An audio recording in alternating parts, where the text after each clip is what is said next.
hemos explicado en videos previos, el tratamiento de una persona con lesión de médula espinal abarca diferentes aspectos.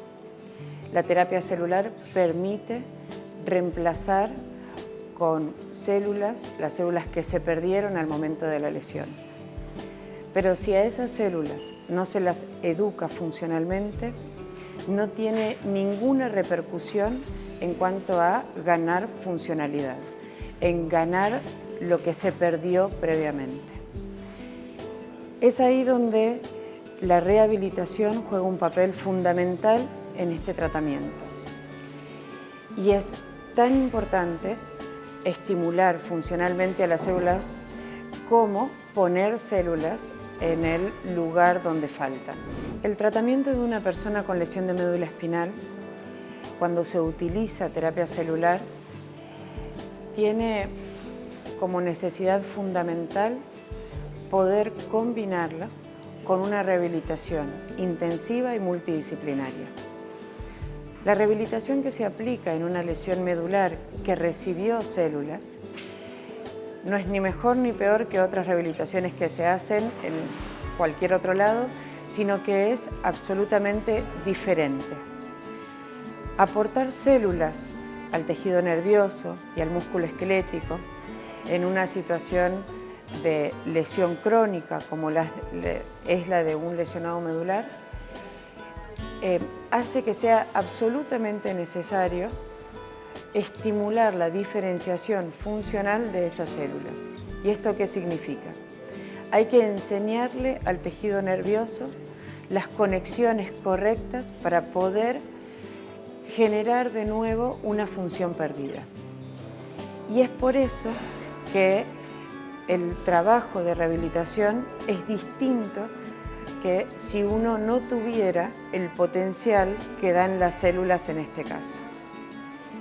Cuando una persona inicia un tratamiento, lo que se hace es la terapia celular y en ese mismo instante se comienza un plan de rehabilitación dirigido a la altura de la lesión y a la situación funcional en la que se encuentra el paciente en ese momento. Aportar células nos permite entonces trabajar con todo lo que quedó dañado por la lesión.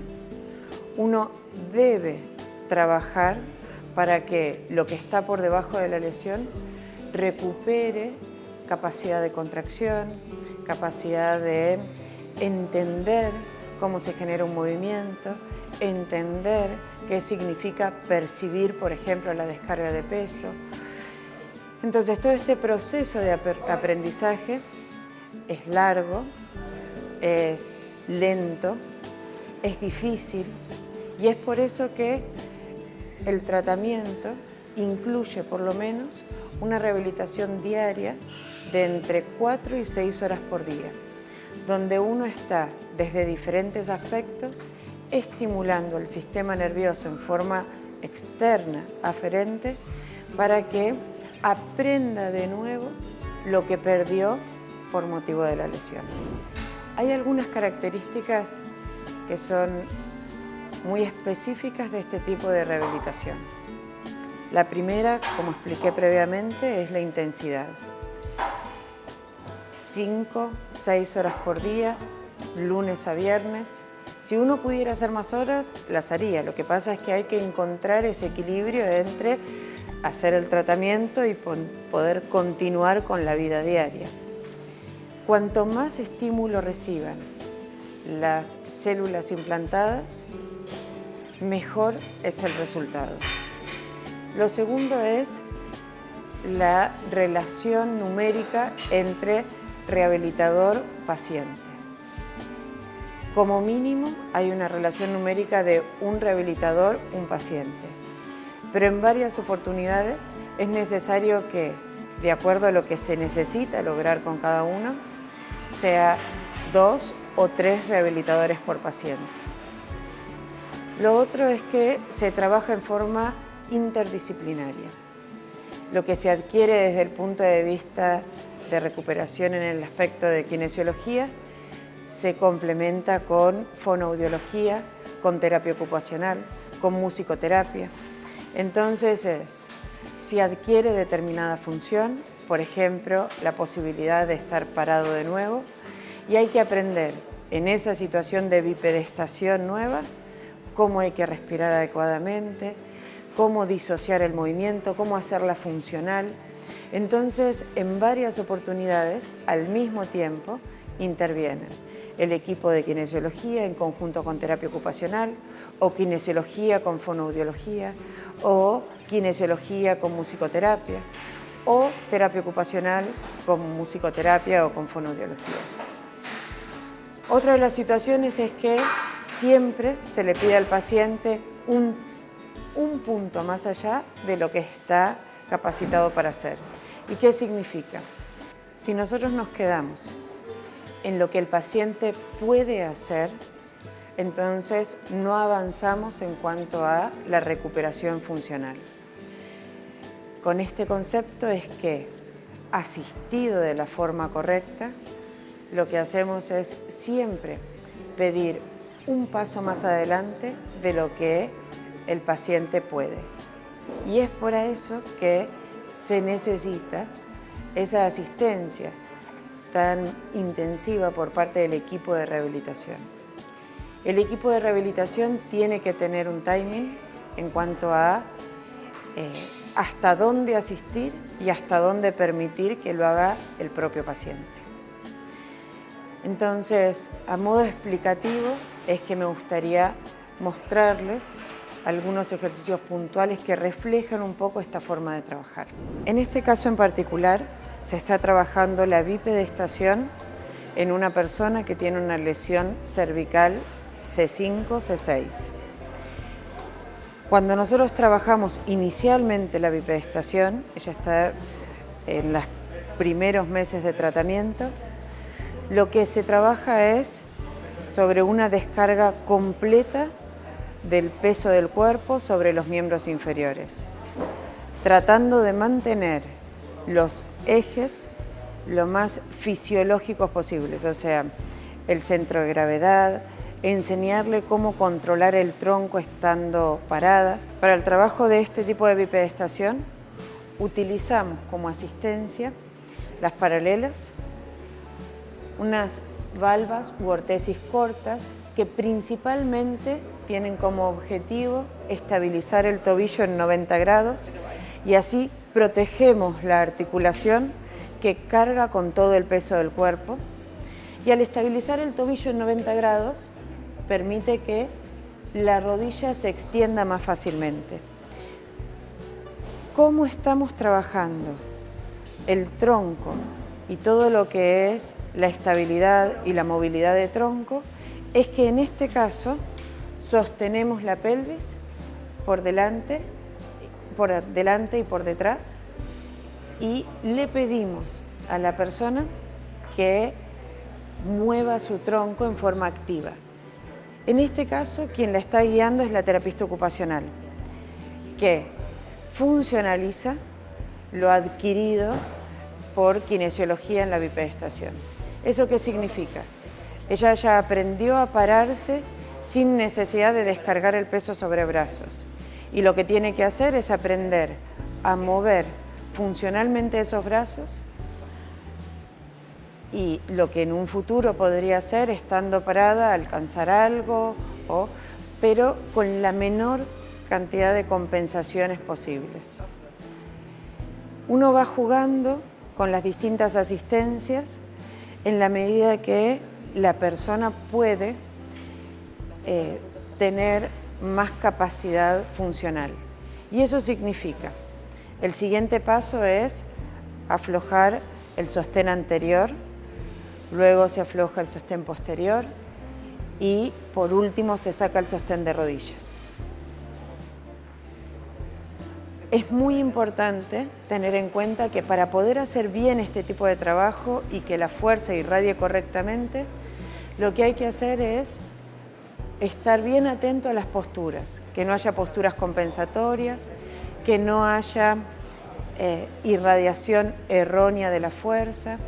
Entonces se va corrigiendo estas posturas para llegar a la postura fisiológica y a partir de ella trabajar. En este caso se está trabajando la bipedestación fuera de paralelas de una persona que tiene una lesión cervical a nivel de la cuarta vértebra cervical. Eso significa que lo que estamos trabajando es activamente en el sostén de la postura a partir de su tronco y de sus miembros superiores. Como asistentes externos, lo que tenemos son el andador, ortesis que estabilizan nuevamente el tobillo en 90 grados y dos kinesiólogos que asisten, corrigen y modifican la postura en la medida de lo necesario. En este caso, estamos enseñándole al paciente cómo hacer la descarga de peso sobre los miembros superiores extendidos, cómo hacer una extensión activa de tronco a partir de el descenso de los hombros, la aducción de las escápulas, irradiar la fuerza hacia los espinales y de ahí a glúteo. Progresivamente lo que se va logrando es que disocie la cabeza del resto del tronco, que mantenga la postura de extensión y se irradia la fuerza desde los espinales altos, medios, bajos y glúteo. En este momento lo que se está haciendo es, se le pide que descargue el peso en forma alterna en uno y otro hemicuerpo y mantenga la postura y el equilibrio de tronco mientras lo hace. Hay una asistencia externa, pero esa asistencia gradualmente va disminuyendo a medida que se adquiere capacidad de hacerlo en forma independiente. En este caso estamos trabajando la reeducación de la marcha en una persona que tiene una lesión cervical a nivel de la quinta vértebra cervical, que ya ha pasado todo un tiempo de tratamiento y de recuperación y que ha adquirido el control de tronco necesario para pedirle que haga una descarga activa de peso e intervenga cada vez que se saque el paso. En este momento de su rehabilitación se trabaja la marcha, por ejemplo, desde distintos aspectos. Uno es este, donde intervienen dos rehabilitadores, uno sosteniendo brazos y otro asistiendo a las piernas para dar cada paso.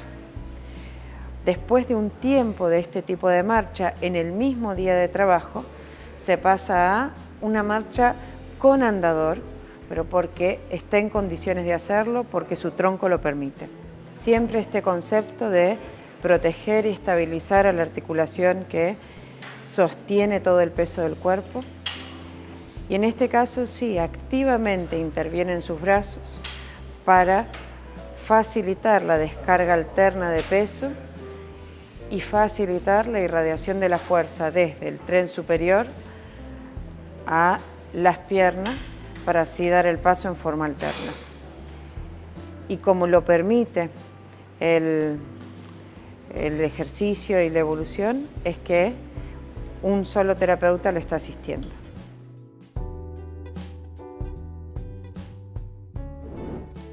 En este caso es el trabajo de marcha con un solo apoyo en una persona que tuvo una lesión de médula espinal a nivel de la 12ª vértebra dorsal.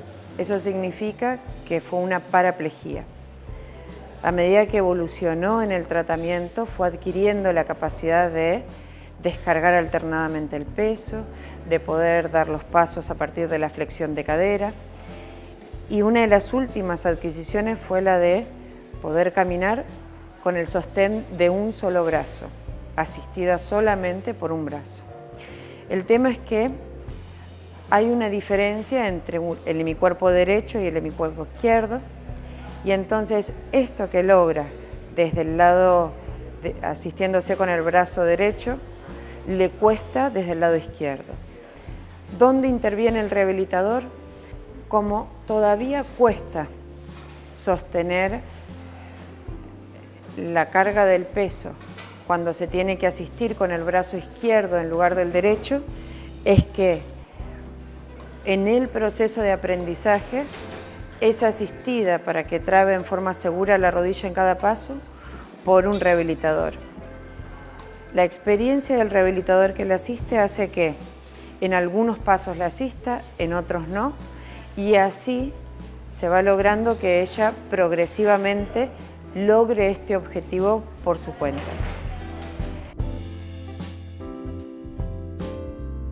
Entendiendo la rehabilitación como la forma de enseñarle al cuerpo de nuevo cómo adquirir las distintas funciones, es que se comprende lo fundamental que es esta herramienta en el tratamiento de una persona que tiene lesión de médula espinal, a la que se le ponen células para poder rearmar el tejido nervioso que fue lesionado al momento del trauma. Es indispensable que esto sea parte del proceso, que tener presente que el proceso tiene una evolución, que es lento y es adquirir nuevamente en forma muy consciente las funciones que se perdieron. Toda la rehabilitación que se hace es asistida, en este caso no interviene nada desde lo robotizado, porque el paciente tiene que tener una intervención cognitiva, consciente, de lo que está sucediendo en el momento del ejercicio. Con esto se entiende entonces que lo que uno hace con el tratamiento es aportar herramientas para que el sistema nervioso pueda reconstruirse y puedan generarse las vías que irradien a las zonas afectadas por la lesión. Lamentablemente, esto tiene una duración necesaria y es una de las limitantes que tiene el tratamiento. Es necesario saber que si uno va a emprender un tratamiento de esta índole, no solo hay que aplicar células, sino que hay que diferenciarlas, y esto es a lo largo del tiempo. Cuando uno se enfrenta a una persona que tiene una lesión crónica de su médula espinal y que la secuela hace ver que la desconexión es completa, hay que pensar en un tiempo no menor a 2 años de tratamiento, porque intervienen todos los factores previamente explicados.